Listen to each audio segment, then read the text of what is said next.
What's going on, everybody? Welcome to another episode here, the Side Guys Football Forum. I'm one of your co-hosts on the side, joined as always by my good friend, my good buddy, the other half of the Side Guys, Mr. Tad the Side. A little preemptive with that salute. Yeah. As soon as I put up the two fingers, I was like, damn it. Oh, man. I blame that on you. You took too long. Get to the point, man.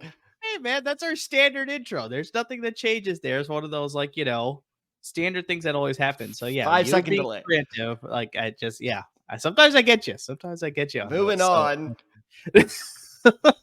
So coming to you a little bit later this week. Unfortunately, if you tried to catch us on Monday with a waiver wire episode, well, we didn't have one. But this is why we always tell you that hit us up on our social media handles, because in case you need waiver wire help, especially with more teams on a bye week this week and you don't know who you need to pick up. Obviously, there's some injuries. There's a Kirk Cousins, he's out for the season sort of thing. So it's like, if you needed some help, hit us up on our social media handles. We're here to help you out in case there's an episode that doesn't drop. And obviously, we tell you subscribe to our podcast so you're up to date when our podcasts are dropping as well. So if you miss an episode there, as long as you're subscribed, you'll always catch the latest episode. So yeah, unfortunately, we didn't have a waiver wire week episode this week. But that's because we had a different episode planned, and that is today's episode here, Tad. Coming to you a little bit later than we wanted to, but I still think it's important that we get to this information because the NFL trade deadline has now come and gone as of Tuesday, 4 p.m. Eastern. Not so many moves, but there's some bigger moves. I think. I'm about to say there were some bigger names moved than I originally thought. There's a bigger names moved, but I'm saying there's not a ton of names that got moved, I guess. So it's some of the names that we thought maybe might get moved, they ended up staying put. Some of the names that, we thought were not going to get moved, they ended up getting moved sort of thing. So it's just we got a lot of good action, I think. So it's got a little bit of some excitement for an NFL trade deadline compared to previous years. So, just really quickly, Tad, I'm going to run through all the trades that happened on Tuesday. I think some of them might have happened on Monday as well, but this happened in that 2-day span of earlier this week. So really quickly, I'm going to go through all the trades and then you give me your input on whichever trades you want to go into. So let's start with the Seahawks. They acquired Leonard Williams, the defensive lineman from the Giants, for a 2024 second-round pick and a 2025 fifth-round pick. So not too high of a compensation there. Maybe the second-round pick a little bit higher there. The Falcons, they unfortunately lost Grady Jarrett, their defensive tackle, great all-star, all-pro defensive tackle for them. They lost him for the season, so they went and acquired not the same caliber, but another replacement on the defensive line. They acquired Kentavious Street from the Philadelphia Eagles, as well as a 2025 seventh-round pick for a 2024 sixth-round pick. So a very low-cost move for them.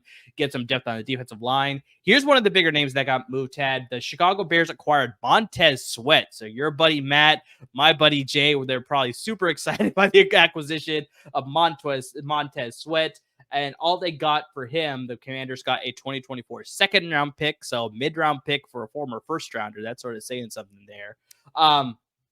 We'll touch on that. We'll touch on that more later. I know I'm saying silent. Let me get through all these trades, and then you can touch on whichever one you want to get into. The Minnesota Vikings, like I said, unfortunately, they lost Kirk Cousins for the entire season. We are going to touch on this one. They acquired a quarterback because they just traded with the Arizona Cardinals. They got Joshua Dobbs and a 2024 seventh-round pick for just a 2024 sixth-round pick. That went to the Arizona Cardinals. The Jacksonville Jaguars anchored their offensive line. They acquired Ezra Cleveland for the Minnesota Vikings. Very underrated trade, by the way. We're not going to touch on. We're not going to touch on this one again, but that is, in my opinion, probably a top 5 most underrated guard in the league today, and he just went to one of the top performing offenses in the league today. So I think that is big news fantasy wise for basically any Jacksonville receiver, and especially for Travis Etienne, who's already been killing it. That was a big trade that I think is going to fly way under the radar.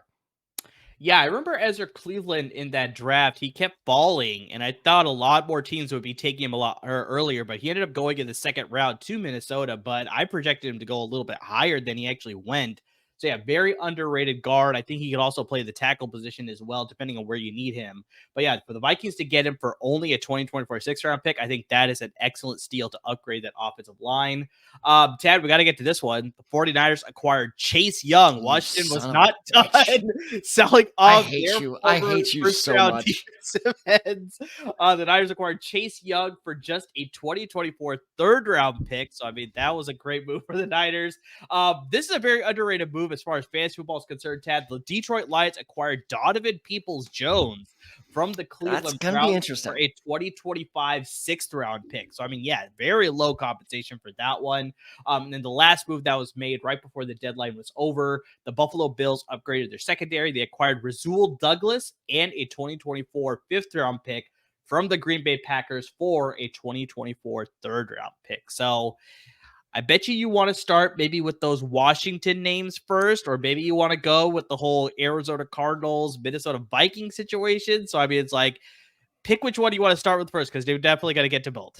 Well, so I think the juicier topic, especially when it comes to fantasy football, is the Vikings Cardinals moves. But you know what? Let's say dessert for last. Let's talk about dinner right now, which is the Washington Commanders. Before we get to dinner, do you want to talk about the appetizer that is DPJ going to the Detroit Lions? Because I think that, like I said, that's a very underrated move in my opinion, because you have to look at the fact that Cleveland Browns, they recently drafted David Bell in, I think it was last year's draft, it might have been 2 years ago. So he's a very highly touted prospect that I think can develop in that system. They just drafted Cedric Tillman out of Tennessee that he was getting a lot of hype during the preseason and the training camps. So hopefully he can develop there. So I think Donovan Peoples-Jones just became expendable at that point, that they got these two other younger burgeoning talent in these two guys. That's like, okay, let's ship them off to Detroit. And you also have to look at Detroit, that they look at their supplemental pieces. It's like Marvin Jones hasn't been living up to expectations returning back to Detroit. Khalif Raymond has looked all right at times, more of a speed threat. Obviously, you got your guy that you've highly talked about, Josh Reynolds. He's looked good at times, but now he's been sort of dropping off a little bit too. So now you get another piece into that sort of offense. And I think the big thing too that's really critical is they're getting him during the bye week. So I think his getting used to the offense and getting acclimated to this offense won't take as long, and he should be able to hit the ground running as soon as they come out of that bye week when they play again in week 10. So I really like him in this offense. I'm not saying he's going to make an immediate impact, but he's one of those moves that just like, I think if he can get going and build a chemistry with Jared Goff, he could be a good supplemental piece to Amon-Ra St. Brown and Sam Laporta in that offense. 100% disagree. 100%. Okay. This is the type of trade where, we are a fantasy football podcast first. So let me focus on that, because in terms of on the field play, 100%, it's an amazing trade for the Detroit Lions. But will it impact you? Will it impact your fantasy team? No, not really. Okay. Because, right. I mean, you look at, you forgot one of the key pieces in this Lions offense. Jameson Williams hasn't done anything so far this season. So it's one of those things where I think the Lions just do such a great job of spreading out the ball that while Donovan Peoples-Jones will certainly help, the game planning, I don't think he's going to hit any consistency. And that's the key word, because before people start coming at me when Donovan Peoples-Jones scores 15 points one week, being like, oh, you said he'd suck. Well, you know what? I'd be willing to bet the next week he's going to score about 4 points. Because like you said, that's what's happening to guys like Josh Reynolds in this offense. So yes, Donovan Peoples-Jones is a very talented receiver. In my opinion, one of the most underrated receivers in the league right now.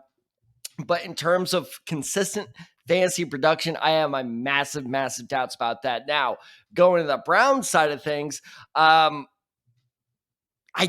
don't know. I don't know. And the reason I'm saying that is because who the hell is the quarterback? Is it PJ Walker? Is it Deshaun Watson?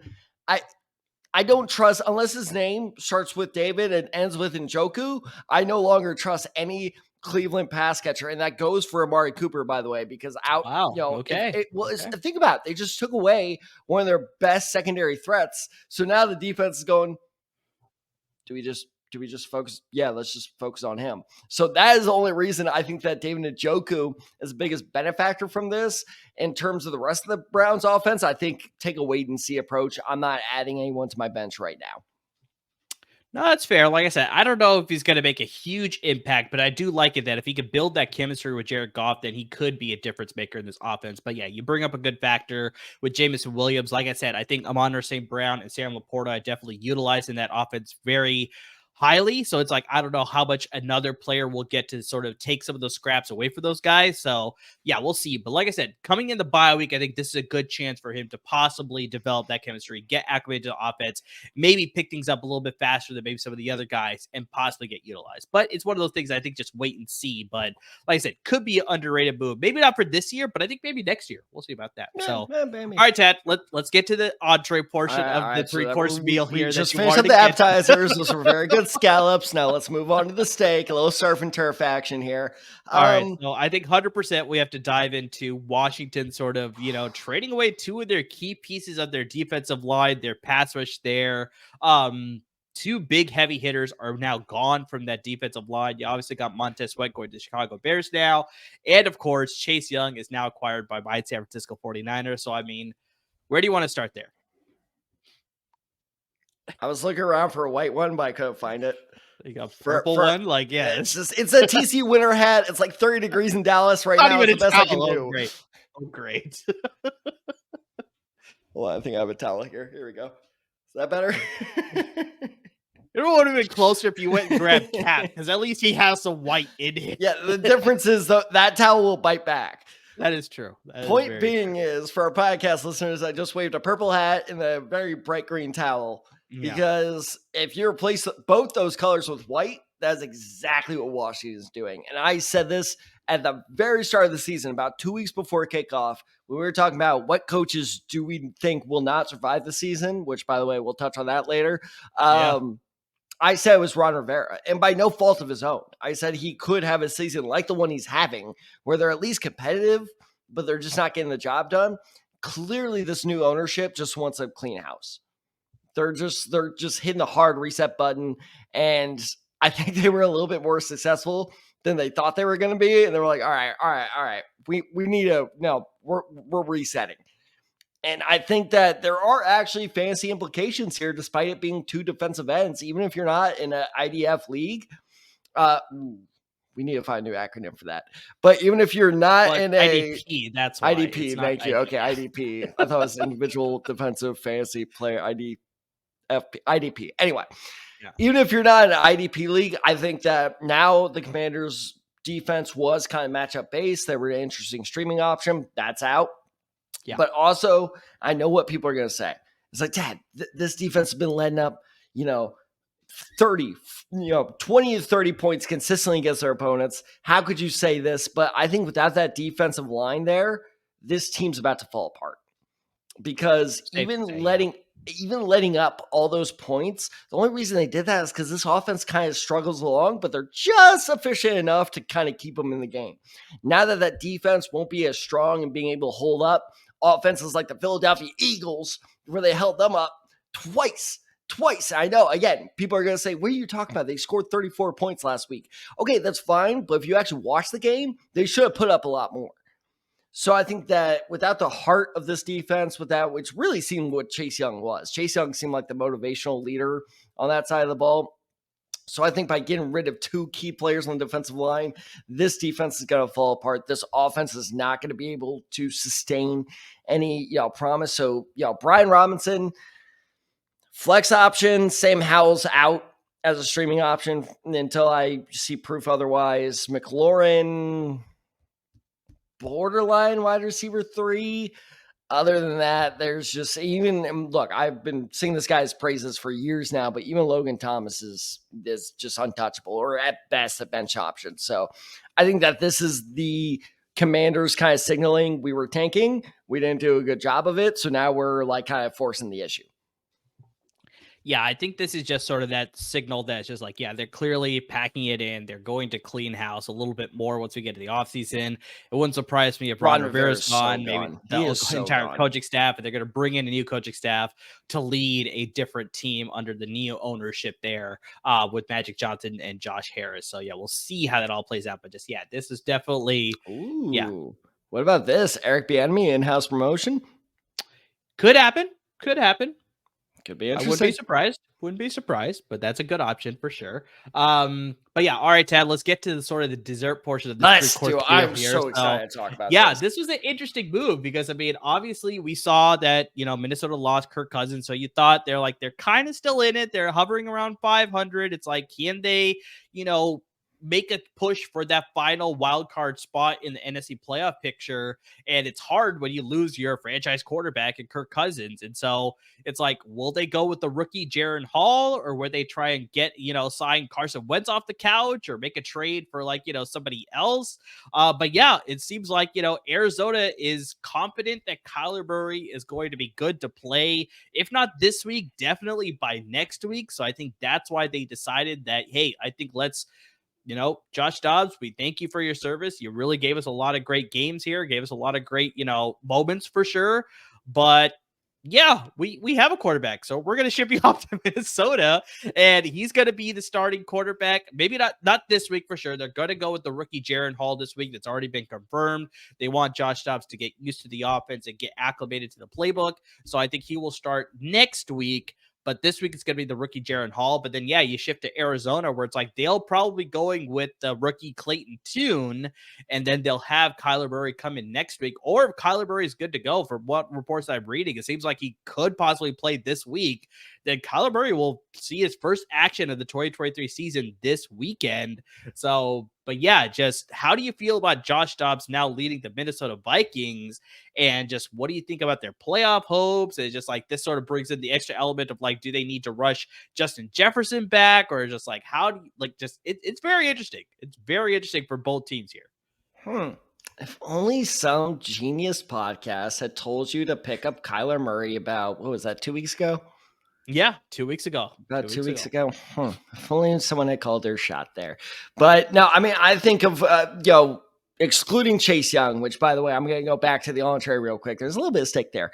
Is the 49ers, I think, with Chase Young, Nick Bosa, that matchup, or that pair up, they are now matchup proof. I think that 49ers defense is a must start in fantasy every week going forward. Again, until they prove, otherwise, or until injuries force otherwise. But the Chase Young trade probably has my number one spot for most surprising trade, because sure, I knew they weren't getting along, but I was like, shit, you gave him up for nothing? I was like, my God. I mean, this was like the second overall pick, 3 years ago? But anyway, yeah. So I'm so mad at you. If you guys don't win this, I know we were talking about this in the company Slack, but if you guys don't win the Super Bowl this year, like, you have no excuse. But anyway, it's true. It's true. It's like, oh my God. The Josh Dobbs one was second most surprising to me. Yeah, because I agree with that. I'm going to correct something you said. I don't think this was the Cardinals saying, thank you for your service, Josh Dobbs. I think this was the Cardinals going, screw you for your service, Josh Dobbs, because, I mean, speaking of tanking, that was the whole goal, and it was so clear, and they're going to say otherwise, but we all know that the Cardinals are going into this year expecting to be 0-6 at this point, and yes, they are close to that, but instead that Josh Dobbs has kept them in a lot of these games by his hand alone, especially when James Conner went out. Josh Dobbs has proven himself to carry a lesser team to at least a chance at victory. So I was shocked at this, that the Cardinals, A, let him go for next to nothing. B, the Vikings even explored that, because if I was the Vikings GM, I never in 1,000 years would have called the Cardinals, be like, hey, that guy that's doing really well for you, I expect to leave. Want him for scraps? And like, I never would have expected Arizona to say yes to that. So I think that, especially with Clayton Tune starting this next week, the Cardinals are clearly, much like the Washington, like, look, the Bears suck, the Raiders suck, the Commanders suck. Like, everybody's in a race for Caleb Williams, which that's another discussion to have, because my thoughts on him have varied a lot. But regardless, we have a lot of tanking teams now. And I think this was a clear indication from Arizona that we are going to start tanking. Now, on the Minnesota side, I think this was an absolutely brilliant trade. Brilliant. Because like you said, where do they go? Where do they go? I mean, they could call Carson Wentz. The Raiders are idiots and weren't going to trade Garoppolo for some reason. We'll get into that. But bottom line is that quarterback market was not great.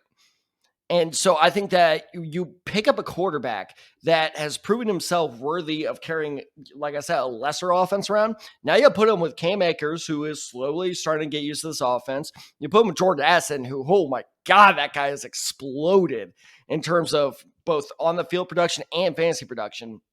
TJ Hawkinson. And like you said, Justin Jefferson's coming back. So I think that this is a fascinating offense to keep in mind when it comes to fantasy-wise. Nobody's stock dropped. In fact, I think the only person who is really, really affected, the only one I'll talk about right now because I will touch on one later, the only person whose stock was really, really affected was Josh Dobbs. His stock went up, in my opinion. Now he is in solid QB2 territory. I like him a lot in this offense. I'm excited to see where the Vikings go from here.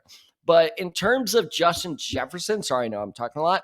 But in terms of Justin Jefferson, this is interesting because if I'm him, his contract's coming to an end pretty quick. What's our plan for the future? Like Josh Dobbs is a great Band-Aid, don't get me wrong. But I'm only sticking around here. I'm only getting paid. Teams are out there that are going to pay me. So who's our quarterback of the future? So look out for the Vikings being potential big-time draft movers next spring. Yeah, it's going to be interesting to see whether Josh Dobbs' his success can translate from Arizona to now Minnesota. I like to think it's going to happen, but we'll see. We have to see exactly of whether he can get used to that system, get used to, just the different teammates and just everything. Because, you never know. These things can always work out very well, or they could also crash horribly. And, I think this is the best transition point here, Tad, because speaking about crashing horribly, we had a recent firing in the head coaching ranks here, and this actually came very late on Halloween night. I only found out this morning, like after my first period of class. I kind of logged on Twitter. I'm like, wait, what happened? Yeah, no, this was very late. I want to say it was like maybe 10 p.m. Pacific time that I got this news. It was midnight Central time. Yeah, like I said, it was very late on Halloween night. And yeah, we got this news that Josh McDaniels has been relieved of his coaching duties from the Las Vegas Raiders. Also, along with him, GM David Ziegler is also out, and they fired their OC Mick Lombardi as well. So all three of those guys are no longer members of the Las Vegas Raiders. I mean, Tad, we talked about it for so many times on this podcast that Josh McDaniels still being the head coach of the Las Vegas Raiders, like it was inevitable that he was going to get fired. We were sort of giving him the benefit of the doubt that it'll happen in the offseason, but yeah, it doesn't shock me that it happened here midway through the season. If memory serves, actually, I called this. I called that he'd be the first coach fired. That seems very accurate. But yeah, I don't think we either of us pegged him to be fired midway through the season. I think we expected it to happen. I thought that was going to, yeah. Exactly. So, but yeah, through his 1.5 seasons with the Las Vegas Raiders, Tad, he totaled a 9-16 win-loss record. He didn't even get to double digits. Now I want to ask. He only coached 25 games for them. He got the 17 plus the 8. So yeah, very good math there. 25 games for sure. All right. So Tad, really quickly, I want to ask you, obviously including his time in Denver, do you know what his overall head coaching record is? Okay, so he had 9 with, I almost said Oakland. He had 9 with Las Vegas. He went 9-16 with Las Vegas. So yeah, okay, you remember per chance. I will remember. I do remember he started 8-0 with Denver. Okay. So that's at least 17. Okay. Did he go? There's no way he went 8-8 that year. Is there? No. I have no idea. I have his final total. I don't know what his actual win. It was 9-17 in Vegas. 9-16 in just Las Vegas. 9-16. Okay. So I'm gonna go 17-24. Close. He actually went 20-33. That is his overall head coaching record now in 2 stints. One with obviously the Denver Broncos, and then now. Oh, because didn't he coach that Tim Tebow team that went to the playoffs? Was that him? Yep, that was him. Shit. I forgot about that. Damn it. So yeah, he is officially relieved of his duties. We'll see if he gets another job down the road. But yeah. Well, no, he's gonna go back to New England. Like that's probably the next step here for sure. No. How about this? How about this? Because they're struggling. Josh McDaniels, the new OC of Alabama. Very well could happen. But Bill O'Brien's not there. He has been relieved there. GM David Ziegler has been relieved, as well as the OC Mick Lombardi. So in the interim, we got head coach Antonio Pierce. I actually had no idea that this guy was coaching, let alone with the Las Vegas Raiders. He was their linebackers coach, but now he has been promoted to the head coach interim position there. The former assistant to the GM, Champ Kelly, is now the interim GM with the Las Vegas Raiders. And the former quarterbacks coach, Bo Hardegree, is now the interim OC with the Las Vegas Raiders. But Hardegree, was he getting a PhD? But I mean, Tad, just really quickly, just what do you think about this whole Raider situation? Like I said, we talked about this so many times before that just like, I don't understand what Josh McDaniels is doing in Las Vegas, and it made a lot of sense as to why they fired him, but just like, yeah, I really just didn't see anything good that he did with the team. I really don't. I think the biggest, and this is very cliche to say, and obviously I don't have any statistical analysis to back this up, but I think the biggest tell is just from the get-go this season, the Raiders just look unmotivated.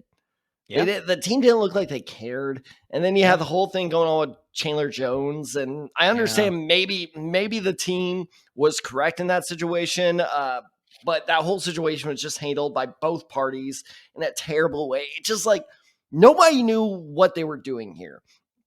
So I think that it's really unfortunate because I'm not going to say I like the Raiders personally. Like I don't have a, thought on them either way, but anytime a team heads towards that hard reset button, it sucks because this fan base, and it really sucks for the NFL because this is a new fan base. You need to get them interested quickly, and now you're heading for a very obvious hard reset that's going to take years to rebuild. I think a very key piece of information that you left out was that Aiden O'Connell, despite Jimmy Garoppolo being healthy, has been named the starter for the Raiders going forward. So I think that is true. A clear sign that the Raiders are just like, screw it, give all our young guys the reps. Let's see what we got. Yeah, and I was kind of gonna touch on that as we sort of closed out this segment here, but just like, yeah, you look at the moves that the GM made. I'm pretty sure Josh McDaniels has a say in it too, but just signing Jimmy Garoppolo in the first place, and it's like, was that a good move? I'm not sure about that. But obviously they traded for Javonte Adams. It's like he had a great season last year, but it's like we're not seeing the same level of production this year. Is that associated with Jimmy Garoppolo, or is that just a change of the offense? I'm not sure, but it's like that has been working out. You're totally wasting the talent that is Max Crosby on the defense because the defense hasn't made any significant improvement. So it's like you're not seeing that sort of translate. You see Josh Jacobs was the league's leading rusher last year.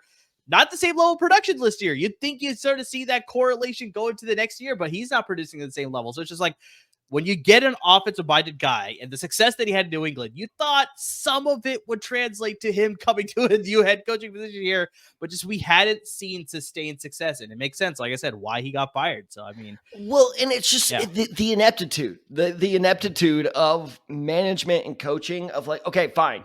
Garoppolo's been sucking for you. That's fair. Fine, whatever. Bad, like you said, bad signing. Okay, move on. You have an out. Trade him. You got the New York Jets. You got the Minnesota Vikings. You got, the New Orleans Saints even are looking like they're losing slowly. Goddamn, look how many. Atlanta Falcons have just benched Desmond Ridder to start Taylor Heineke, but they probably would have entertained maybe Jimmy Garoppolo. Like, get something for him. So now you had to eat his contract, and while he rides the bench, like it's doing no one any good. It's not doing Garoppolo any good. It's definitely not doing your team any good. It's just the mindset of this franchise is just all types of clustered right now. So let's talk about, real quickly, fantasy wise, do I trust any Raiders moving forward? I think by pure volume, Davante Adams, best case scenario is a wide receiver. Even that though, Ted, he had 7 targets in that game against Detroit. He caught one of them. I know. It doesn't even matter by pure volume. I know. But you know me. If the volume eventually, it's like, you keep just throwing money at the problem. Most of the time it fixes it. Like, just keep throwing the ball at him. Most of the time he's going to start producing at least somewhat eventually. So, but I'm with you. If you're starting Davante Adams as like a wide receiver number 1, you're looking at that because I would love to know ESPN's algorithm here because some of their projections are wild. It's like I'd be willing to bet. You know what? I'm going to hand the mic off to you in a bit, but I'd be willing to bet that Davante Adams' projection is at least 15 points this week. If you think Davante, but why? I know. Why? I know. I don't understand here. I think it's just because of the pure name credibility behind it. Like you said, because Exactly. he's getting the volumes and the targets. And now maybe with the switch of quarterback, maybe Aiden O'Connell will get him more involved compared to Jimmy Garoppolo. I don't know, but just I'm very surprised that it would be projected that high, but it doesn't surprise me if it is. Well, like I said, I'll check in a bit, but yeah, so Davante Adams, wide receiver 2 in my mind. Same with Josh Jacobs, running back 2, just because for 2 reasons. One, I feel like they're going to lean on him a lot heavier, a lot more heavily moving forward, which normally would be a good thing, but also makes that offense very one-dimensional. And 2, that offense is going to be behind a lot, so I see them ditching the run quite often. A guy that was on our early radars, Jacoby Myers, fringe bench player now. He had 1 catch in that game against Detroit too, so he's just like exactly. And then one guy I was really getting excited because I loved him during the draft. I go back and watch our live cast during the second round. I'm like, it's gonna be him. It's gonna be him. It's gonna be him for every pick. And I'm sure Amir was like, thank God he's gone in the top 10 of the second round. Michael Mayer, the second he breaks out, his team falls apart on him. Michael Mayer is completely untouchable in my book. Like it's so like, yes, if you have one of the marquee players on the Raiders offense, I think go for it. You know, keep them in your starting lineup. But if it is any of those fringe players, like, should I start him? Should I not? You know, the Raiders, you know, not front office because most of them got fired. The Raiders leadership has answered that question for you.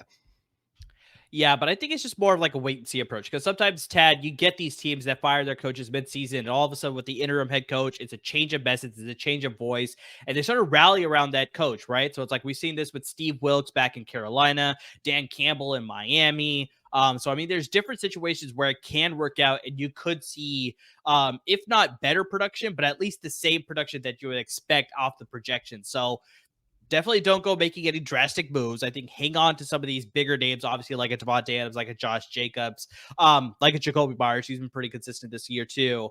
But yeah, I think it's just on the safer side. If you can bench some of these guys until you could really see how this offense is going to look with the change of direction and, like I said, the change of philosophy, then maybe they could still be those, they could still salvage your season as you get closer to the playoffs here, and maybe even be key producers once you actually get to the playoffs too, in case you clinch a spot. So yeah, definitely the Raiders are going to be interesting to watch this offseason with their head coaching search. But yeah, this was a very interesting trade deadline as well. But Tad, I think this is the second half of our episode that we want to get to here. We wanted to pair this up with the trade deadline specifically, is that depending on the league you're in, you may be seeing the NFL fantasy trade deadline coming up in your respective leagues, as now we are officially in November. I know a lot of teams do their NFL trade, their fantasy trade deadline, within the middle weeks of November. So right before Thanksgiving. Some people go like right up to Thanksgiving. I mean, Tad, I know you would play in your personal league. You don't even have a trade deadline. So I mean, in your case, it's kind of relevant, but it's pretty standard to have a trade deadline in fantasy leagues here. So like I said, it should be coming up within the next couple of weeks. So I mean, me and Tad here, you see the banner right there on the video. I mean, we're here to give you some great candidates to buy low on, and also some great candidates to sell high on. So who are some guys that you can get some good return for a particular player because we just don't like their schedule, we don't like their situation, whatever it is, and guys that we feel the exact opposite, that's like they could eventually turn it on as we're marching towards the playoffs, and possibly they have a good playoff slate as well. So Tad, I'm going to pass it to you here first. Give me your first candidate with either a buy low candidate or a sell high candidate. I'll let you choose for me. Should I go sell high or buy low first? Well, you seem like a more negative guy, so I usually like to start with the sell high stuff, or like the stits and stuff like that. So that's what I figured. I figured you go with the sell high here, so yeah, go for it. Go with the sell high. Not only am I excited just to talk negative, but in terms of the sell high candidate, I told you, I've been telling you people for years now, not an exaggeration, to leave this man alone when it comes to fantasy. And lo and behold, some of you didn't listen, most of you didn't listen, and now you're stuck with the crap running back, Najee Harris. Yeah. But here's the thing. I say crap running back, but you look at the production he's had over the last 2 weeks, depending on the league format you're in. He had 13.5 to 14.5 points 2 weeks ago. And then again, this is where it's really dependent on the rules of your league. But in my league, he had 9.5 points. In other leagues I saw, he had 13 to 14.5. Yet again, I know what people are thinking. Especially those running back desperate teams of like, oh, Najee Harris is back. He's getting close double digits. He's producing a lot. He had, his first score 2 weeks ago. He had 5 receptions where most of his points came from last week. He is back. He is part of this offense. No, he's not. I am telling you right now that if you can find that sucker, and this is the best part about selling high, is that sucker can be on either end of the spectrum. Find the guy that is super loaded and will give you a pretty solid bench player just because he has a pretty loaded roster and he's like, yeah, fine, whatever, and doesn't really pay that much attention. Or find a lower tier team who's super desperate not to finish in last, so he doesn't have to go to IHOP again. But I'm so scared. But find that sucker and, just at pure necessity, force them into a trade. Both of them are probably willing to do that because as long as they don't dig deeper, as long as they look at his recent stats, that's great. But here's the more concerning stat, in my opinion, is while Najee Harris's, touches are kind of staying the same, who's doing this? Little guy named Jaylen Warren. Yep. I had a guy, a friend of the show, Jason Davis, asked me today, by the way, in case I want to build off this, what you were saying earlier in the episode of, hit us up for personal advice. Jason Davis just told me today, because I've been helping him out, he's climbed from 12th place in this league to 7th. There you go. We produce results, people. So he asked me, goes, do I drop Jalen Hyatt or do I drop Jaylen Warren? I'm like, don't you dare drop Jaylen Warren. No, and that's exactly, he's like, what if Hyatt breaks out? I'm like, I don't care. Don't drop Jaylen Warren because I think Jaylen Warren is primed to take over as a lead back in Pittsburgh's backfield. So I think if you can find that one sucker that follows for Najee Harris, just based off name brand, you go for it. Yeah, no, I agree with that one. I mean, this was part of our underdog segment that we did over the weekend, this past weekend too, is that I like Jaylen Warren to get over, I think it was like 5.5 targets, touches in that game. But fortunately, Pittsburgh decided to throw the ball so much in the rain or whatever. He got exactly 5. Not just the rain, a swamp. It was like Florida up in Pennsylvania. I don't understand that, but that's just Matt Canada. That's a story for another podcast. Fire that man while we're talking about people being But fired. Overall, it's just like, yeah, I very much see more talent from Jaylen Warren. He's just getting more out of this offense. It's just like Najee Harris is just not looking as effective. So it's like exactly like I said, where it's like where Najee Harris maybe hovering around the same production, maybe going a little bit decrease. Jaylen Warren is totally skyrocketing upward. So it's like, yeah, if you can find a way, he's another great buy low candidate. I mean, we're talking about sell high, buy low. If you can find a guy that's willing to trade you Jaylen Warren, he's not going to cost you a ton either to acquire him, or potentially he may be available in some of these leagues as well. So it's like, yeah, go pick up that guy because I think down the stretch, Pittsburgh might finally realize it's like, okay, yeah, this guy's producing a little bit better in our offense. Let's give him more touches. So 100% agree with you. If you can find a buyer for Najee Harris, do it because, yeah, he is just going to, just continue to be a downplay on your roster. I think that's probably the nicest way I could put that. You look at the numbers this guy has put up. And that's why I'm saying capitalize on his last 2 weeks because his point totals have been fairly decent the last 2 weeks. So if you capitalize, if it wasn't for his name, if it wasn't for his draft stats where he was taken by the Steelers, this guy would be unmanaged and on most rosters won't even touch him if it wasn't for the name. The name is the only reason he's on any rosters. Exactly. So Tad, I'm going to stick to the running back position here, but I'm going to give you a buy low candidate. And I was so excited by this one. It's my dude. It's my boy, Javonte Williams, running back with the Denver. This is a good one. No, this is a good one. You know what? It's funny. I think we're almost a year away from the date where told you so on Tyler Algier. This is this year's Tyler Algier. God damn it. It's true. I hope so. I got my fingers crossed because, for sure, and all of our podcast listeners and YouTube viewers have known that I just have this unquestioned love affair with Javonte Williams. And I'm just hoping that he can finally realize his potential, regardless of how terrible this Denver Broncos offense is. But that's why I got some stats to back it up here, Tad. So he is currently ranked as the 27th ranked fantasy running back in PPR league. So not too bad considering how bad this offense has higher been. Than I thought. Exactly, right? So, yes, he did have his best game of the season over the weekend against the Chiefs in an upset win. Now he's going on the bye week. So I think this is where you can sort of take advantage where it's like a guy is going to sit him on the bench and they're just like, is that all that momentum going to get gone? Is that all that momentum going to go away because he's going on a bye week and you're not sure whether he can sustain that for the rest of the season? I had to point to this fact where it's like you look at the first 5 games of the season. Like I said, the Denver's offense has not been all that great. Williams was averaging 7.42 fantasy points per game. Terrible. Absolutely terrible. There's all the talk about like Jaleel McLaughlin is going to get more involved. Samaje Perine was going to get more involved. It's just like, yeah, it's nothing about Javonte Williams. But now you look at his last 2 games. So you count the Chiefs game and then the game they also played before that. He has totaled 31.4 fantasy points across both games, which averages to 15.7 points per game. It's almost like, I mean, Ted, this is very simple stuff to do. You give your best player the ball, he's going to do well for your offense. It's very similar to what we saw with Jahmyr Gibbs against the Las Vegas Raiders on Monday night. It's like, you give that guy the ball, he's going to do something with it. So we'll see if that can sustain. We got Don Shula over here. All right. Seriously. So I'm going to stick with Javonte Williams, though, here with my take, because you look at the schedule too, Ted. This is the big thing that I think can benefit Javonte Williams a lot. They have a very good mix of like good teams, but also some bad teams. But I think he can get involved in all those games. Coming out of the bye week, they face the Bills, the Vikings, and the Browns. So, I mean, you got some good teams. You got some bad teams. I mean, you got a mix there. But here's the key thing.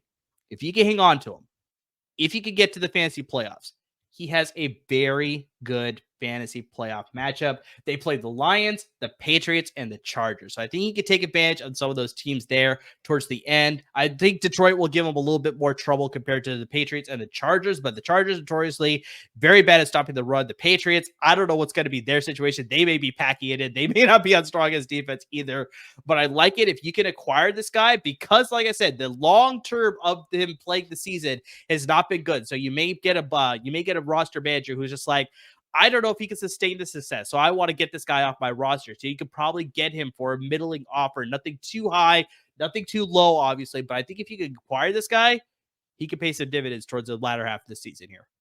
I agree with you, and I have very good evidence of why I agree with you. Are you ready? Let's hear it. Okay, so just yesterday, this became final. I just traded for Javonte Williams. There you go. There you go. I took advantage of the Kirk Cousins situation. Okay. And the guy told me, I'll give you Amari Cooper, Javonte Williams for Dak Prescott. I currently have Patrick Mahomes, so I was like, done deal. Ooh, backup quarterback for Prescott. I want to touch on that a little bit later. But I'm hoping he's your sell high candidate because that's exactly the Cowboys' schedule gets pretty rough down the stretch. So I was like, you know what? And he's a Cowboys fan too. So I was like, yeah, he wants Dak. So I threw him Dak. I got 2 very solid players in return. I'm very happy about my addition of Javonte Williams. So yeah, no, I'm with you on every point you just said. I'm totally with you. I could not believe he agreed to that. I was very, very happy with that deal. Yeah, so I'm riding the hope. I'm crossing my fingers. I'm thinking he can sustain the success. I like the schedule. I think everything will pan out for Javonte Williams to have a very good second half of the fantasy season. So worst case scenario for him, he's a solid flex option moving forward. I think so. And that is worst case. So no, he's a very good and very dry. There's a reason we skipped the waiver wire episode this week. We're in a very dry free agency market. It's getting rough now. It's getting rough now. So bad. And this is why the trade deadline makes a bigger factor, too, as we get closer to the trade deadlines, because this is where you can sort of acquire better players to make that push to make the playoffs, or if you're in firm contention for a playoff, or if you're really, like I said, confirmed to make the playoffs, it's now to solidify your roster. Like, once you make the playoffs, you don't end up like me or Tad, who lose in the first round like last year. So that's exactly why the trade deadline makes a huge factor. So, Tad, I just gave a buy low candidate. You obviously did a sell high candidate.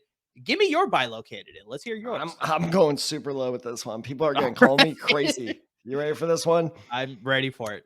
I think it's time to buy.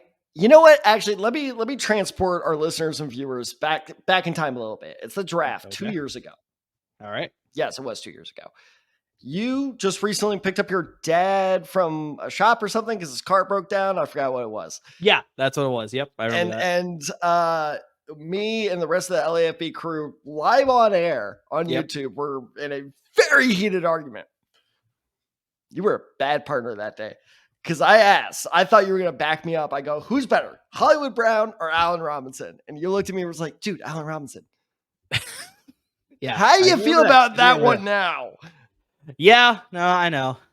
It's sort of been working in your favor for sure. Yeah. So long walk for a short drink of water here, but I'm telling you, yes, his stock looks low, but I'm telling you, it's time to buy on Hollywood Brown. I'm once again throwing my confidence behind this man for a couple reasons. One, obviously, he's prepping for a terrible week this weekend. I'm not saying like he's going to be a surprise player this weekend. No, they're playing the Cleveland Browns. They beat the Arizona Cardinals with rookie Clayton Tune going against one of the top pass rushes in the NFL, if not the top pass rush. Well, I don't know. I guess now your fucking 49ers have that distinguished now. But anyway, point being is I think the Cardinals are going to get killed this weekend. And fantasy-wise, I wouldn't touch a single one of them. However, and again, going back to this Josh Dobbs trade, that was a shocking sign to me of, kind of like what you said, like, Kyler Murray actually may be closer to getting ready than I thought. Like, I wasn't expecting to see Kyler until December. Why'd your voice get all high for that? Yeah, it's my skeptical voice. It's just is this your Marquise Brown voice? I don't know. You look at Roswell, New Mexico. It's just sad. So it's like, hey, Ted, is Kyler Murray going to be ready for December? I don't know. I think so.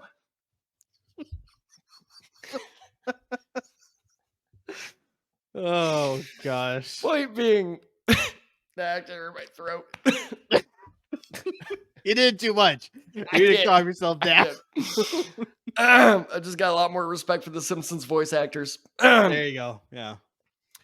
So anyway, like I was saying, it was like when you asked me, is Kyler Murray going to be ready by November? I was like, I don't know. But you had to do it again, didn't you? You had to do it again.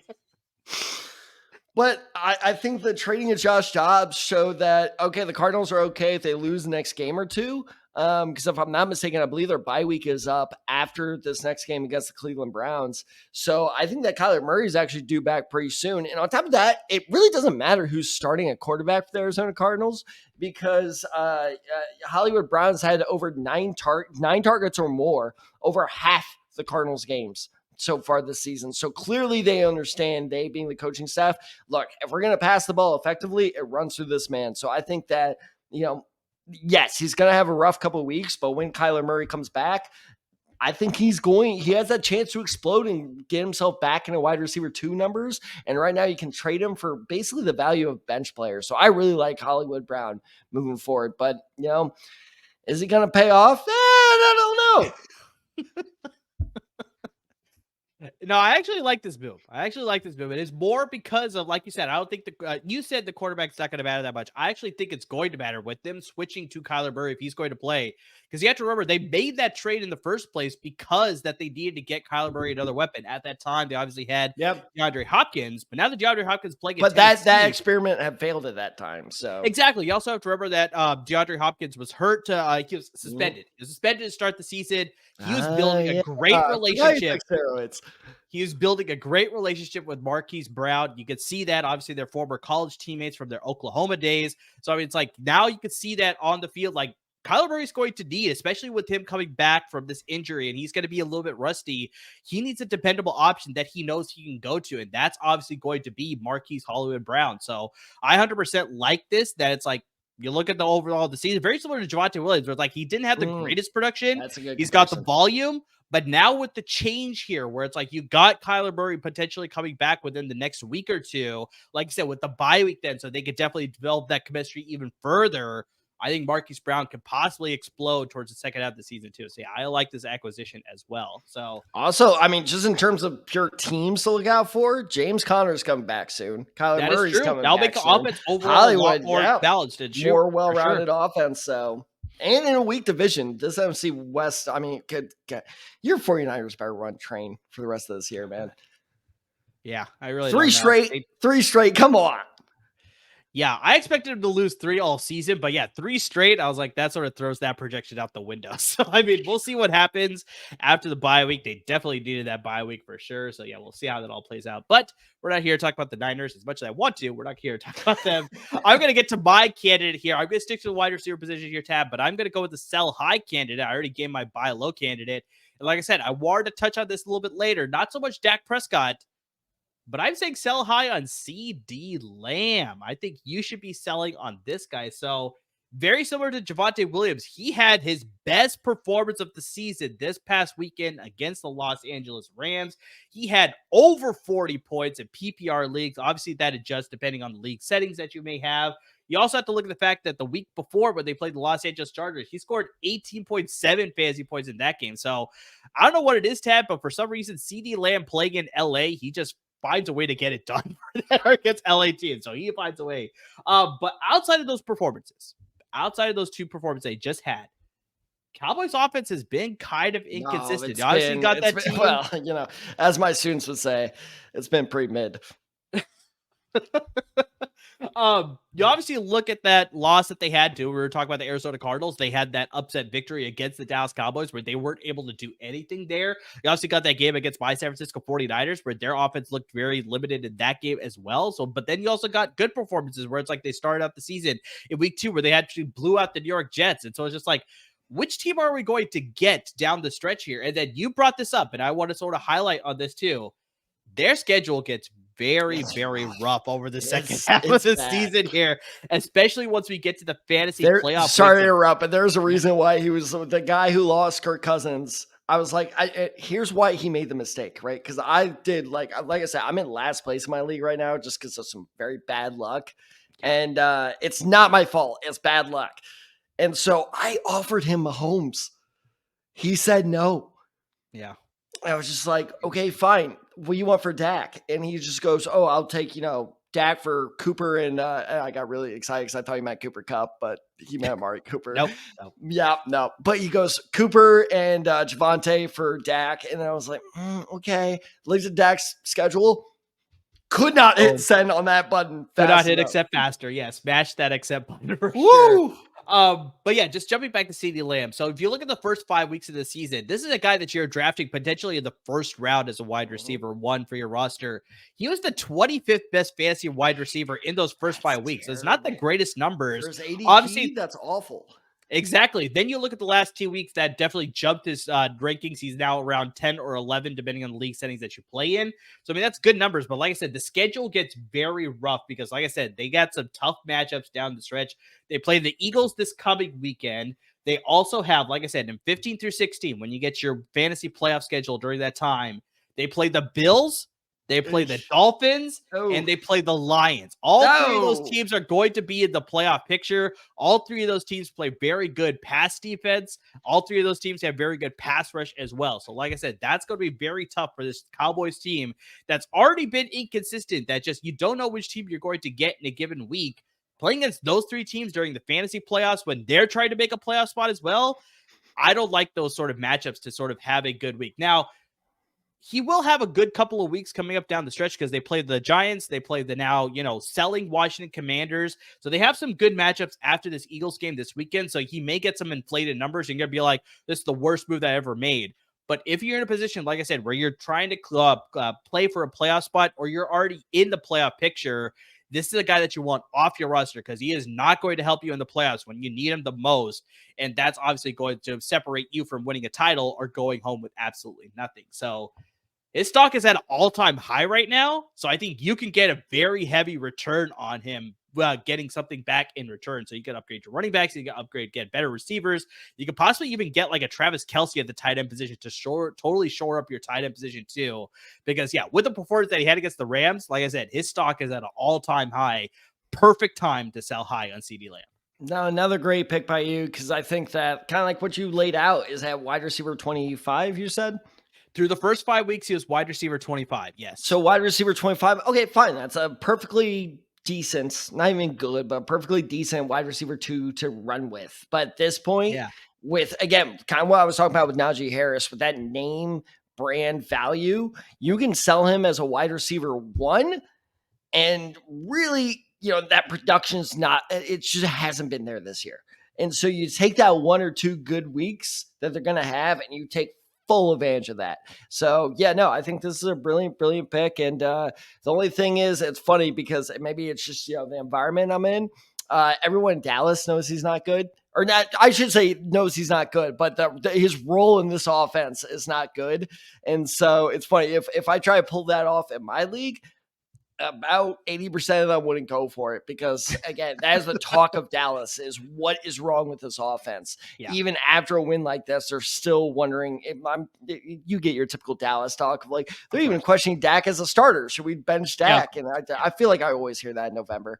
But yeah, no, I think that if you can find, again, I'll go back to that word. If you can find that sucker, find that desperate team.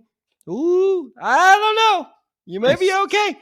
You may be good. Yeah, but I think in this case, it won't even be a sucker. I think just somebody who just sees that production is just like, I think this guy can sustain it for the next couple of weeks. And so it's like, but like I said, because of that, you can get good return for CeeDee Lamb because of his name value and the recent performances that he had. So fair enough. Well, hey, should you trade for CeeDee? Should you trade CeeDee away? Let us know. Let us look at your offers. Hit us up over Instagram or Twitter. We'll let you know our opinions. 100%, because we're coming to the conclusion of this episode, and we only got to 4 candidates for both sell high and buy low. But yes, just like Tad said, how do you feel about CeeDee Lamb? Are there other players that you're considering trading for? Is there a trade offer pending sitting in your queue that's like, do I need to accept this? Should I counter? Should I reject it? What should I do? Follow us on socials and interact with us because we are here to help you win your fantasy titles. Like I said, Tad already gave the great illustration. He took a guy that was in 12th place, moved him all the way up to 7th place, and he possibly could go up higher from there because of the advice that we give. And we give personal advice. Like we talked about so many times before, me and Tad played in so many fantasy football leagues and also different fantasy football leagues too. So we can give you advice on any type of league. Just hit us up on our social media handles right there down below. You got us on Twitter. You got me at ArmorTheSide23. You got Tad at TadTheSide94. Got the show handle at The Guys. And of course on Instagram at The Guys as well. Hit us up. We're here to give you advice to help you win fantasy titles and fantasy championships. And I think more importantly, Tad, in your case too, avoid fantasy punishments. So I mean, that's definitely what we're here to do for that. Don't make me do it again. I'm not controlling your team. You're controlling your team. I'm feeling confident though, but this shows you of just like there are times to be patient or not, because I'm not in full panic mode yet. Like I say, it's just and this happens to fantasy players all across the board where you just hit a rough streak. Some player, I mean, I had Patrick Mahomes, who obviously massively underperformed last weekend. So it's just so bad. So, but like, and like I said, yes, I did try to trade him, but am I selling him for cheap? No. So it's one of those things of like, if you need advice, if you need someone to kind of pull you back and be like, relax, be patient, we're barely, or like, I guess a little bit more than halfway through the season at this point. Yeah, so we got a lot of fantasy football left, people. So be patient, but if you need help, we're the best guys to come to. 100%. Also, best way you can get some advice is subscribe to our podcast, where you listen to your podcast, whether it's on Apple Podcasts, Google Podcasts, Spotify. You can listen right on the LAFB Network website as well. Wherever you listen to your podcast, hit that subscribe button. Always up to date with our podcast. If you're watching us on YouTube, make sure you subscribe to our YouTube channel so you're always up to date with our YouTube videos. And most importantly, make sure you're supporting our parent network at LAFB Network. They're giving you a lot of great content when it comes to the Rams and the Chargers at the professional level, and the Bruins and the Trojans at the college football level as well. So they're covering all 4 LA-based sports football teams, and they're giving a lot of great content about them for sure. So make sure you're supporting them. We really appreciate it, because without them, there is no us. But guys, to everybody who's already interacting with us, who's listening to our podcast, who's watching the videos, I mean, just anything and everything that you're doing to support us, we really can't thank you enough. And be sure to check in just a couple days, because we got Stardom Sit-Ems on your way, along with some of our favorite NFL bets, courtesy of our new sponsors, Underdogs. There we go. See, they're so new. They're so new. I want to say over under. They're brand new. I want to say over under, but here's why. Underdog Fantasy gives you your best over under bets. So I keep on wanting to say over under, but yes, Underdog Fantasy. They've been so great to us so far. So we can't wait to keep pushing their brand along with ours. So be sure to check that out in just a day or so on the YouTube channel. Thank you so much, everyone, for watching. Thank you, all our podcast listeners, for listening. And please, as always, everyone, stay safe.